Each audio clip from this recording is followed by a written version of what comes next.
A few years ago, cryptocurrency was the hottest thing in Silicon Valley. Crypto unicorns were being funded left and right, and new tokens were being minted every month.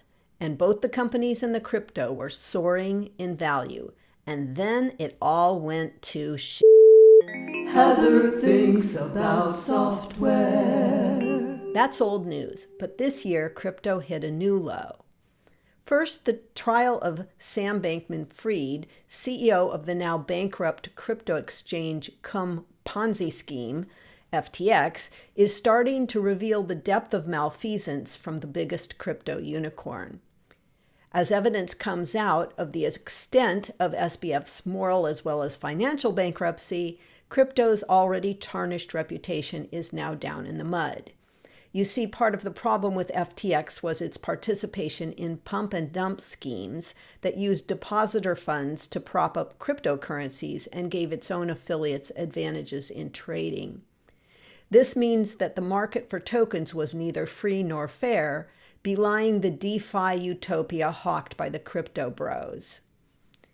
Second, news stories are circulating about Hamas raising funds with cryptocurrency for their recent attacks against Israel. So just in case anyone was wondering, yes, crypto is a vehicle to fund illegal activity. And last week, CZ, the head of Binance, pled guilty to money laundering charges, and Binance agreed to pay the largest criminal fine in U.S. history. I'm not sure what will happen to those billions. If you know, let me know in the comments.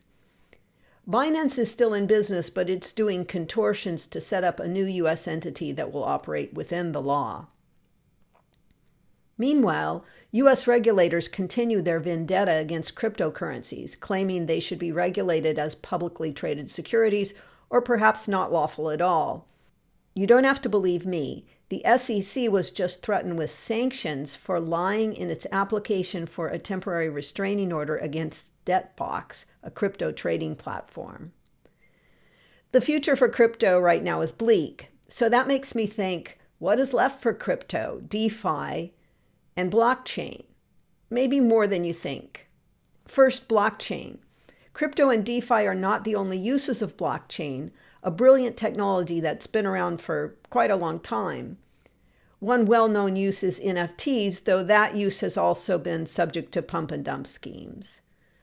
But there are more interesting and less flashy uses like tracking supply chain transactions, authenticating identity, and verifying the source of materials like text or images, something that might turn out to be crucial in this landscape of AI-generated content. This reminds me of what happened during the internet boom. As the web took hold, everyone was abuzz about consumer-facing websites like Yahoo and Amazon.com. But those were just the tip of the iceberg. The lasting effect of the web wasn't in web portals, but in the way it changed infrastructure. Supply chain tracking, communications, client-server computing, cloud computing, all of the nuts and bolts stuff. And there's no reason why blockchain can't create just as much value. And what about DeFi? People think of DeFi and crypto as the same, and they are closely related, but they aren't exactly the same. DeFi enables permissionless transactions. It includes financial applications that can be built on blockchain technology and that can process cryptocurrencies. For example, it can include lending, exchanges, smart contracts, and so forth. And it can also act on tokens that are not cryptocurrency. So there are plenty of legitimate uses for DeFi. Finally, crypto itself.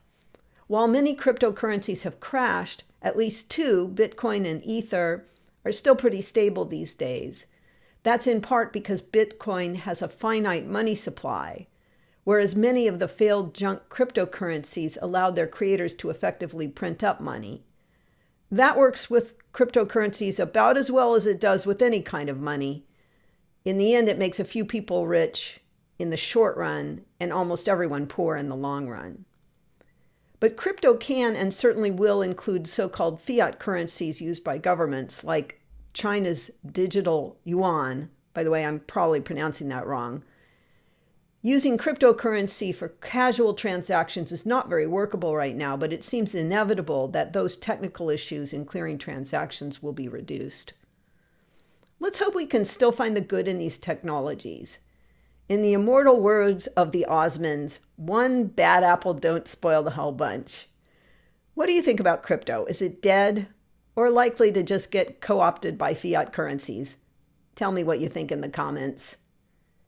Liking and subscribing makes me think more. Heather thinks about software.